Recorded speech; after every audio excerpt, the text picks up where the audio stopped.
আসসালামু আলাইকুম। Automobile technology Bangla video সিরিজে আপনাকে স্বাগতম। হাজারো পার্টসের সমন্বয়ে গঠিত হয় একটি অটোমোটিভ ভেহিকেল।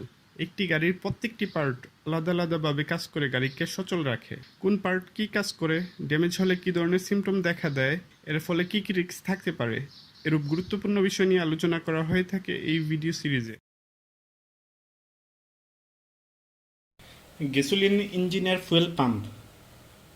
গ্যাসোলিন ইঞ্জিন চালিত গাড়িতে ফুয়েল ট্যাঙ্ক থেকে অকটেন বা পেট্রোল নির্দিষ্ট প্রেসারে কন্টিনিউয়াসলি ইঞ্জিনে ফুয়েল প্রেরণ করতে 12 ভোল্ট ডিসি মোটর চালিত এই পাম্প ব্যবহৃত হয়। ফুয়েল পাম্প নষ্ট হয়ে গেলে ইঞ্জিন স্টার্ট হবে না।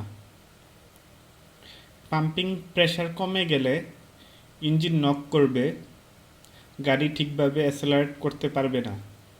ত্রুটিপূর্ণ ফুয়েল পাম্পের জন্য লং সেলফের প্রয়োজন হতে পারে।